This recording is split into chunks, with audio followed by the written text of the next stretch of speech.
Okay, first question goes to Aaron Goldstone, Orlando Pinstripe Post. Thank you. Hey, Coach. Did you talk to your guys at some point between Tuesday and now about the 26 fouls they committed in game one? That's a bit above, I think, the 18 during the regular season your team, committed. That's a staple of your teams. Coach Clifford, coach teams is not fouling. What have you talked to your guys about between now and then is after you've watched the film? Yeah, I think that's at the top of the list. I felt like the defensive rebounding part also, we actually got a little bit lucky. They had 11. They didn't score as much off those. I thought that was the second part. And then our turnovers, 15 turnovers for us is a lot. And those were the three things that, to me, going into today, we're not going to be able to do. But for sure, it starts with the fouling. I mean, we got lucky. They went 18 for 28, and they're not going to do that again. Josh Robbins, The Athletic. Steve, how are Evan and Michael Carter-Williams feeling? We know they're not going to play today. I mean, Aaron. Yes, Aaron and MCW.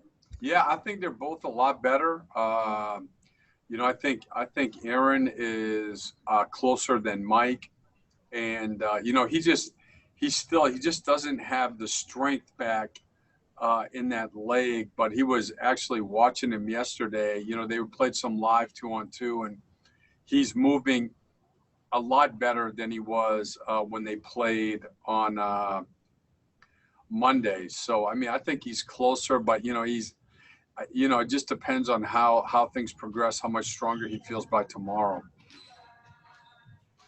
Eric Nem, The Athletic. Hey, Steve. I know with the way that the Bucks play defense, it might seem easy to just tell your guys to, hey, shoot it confidently. But how have you gotten your guys to kind of buy into that message and really just know that, hey, if I get a shot at the three-point line, it's going up? I mean, we have talked about the fact that as you guys know, you just don't get a lot of good shots against them. So I think the message is more if or when we're able to create a good shot, we need to pass the ball well, catch the ball ready to shoot, and shoot it with confidence, no matter what. Because if you give up one good shot, they're so good defensively, there's a good chance you're not getting another one in the possession. So, look, I mean, we can say all of these things. The other night we shot the ball great, and that was the biggest factor. So there were things that our team did well. There were things that we'll have to do better to have a chance to win tonight. But if you really want to look at it, which is, as a coach, what you need to do, we made a bunch of shots. And, it's such a big part of the game. But that's what I saw when I watched the film. Dan Savage, OrlandoMagic.com. Cliff, when you look at the way Terrence scored in game one, it wasn't, how he traditionally gets baskets during the regular season. I know part of that's a product of the way that they're guarding him, but, how much work has he put in to develop that part of the game, and how much is he going to have to continue to do that throughout this series? Yeah, no question. They have their concepts that they're the best in the NBA. I mean, if you look at their defensive numbers, they're very disciplined in what they do. But along with their concepts, I think they're as good as anybody in the league at taking away individual strengths. And if you watch how they guard, how they help their positioning off the ball, they're locked into personnel strengths. And it's not going to be easy for him to get as many open threes as he does against most other teams.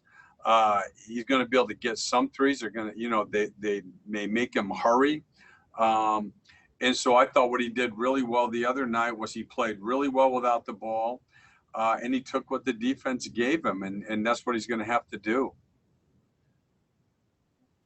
Eric Wilson, 1070.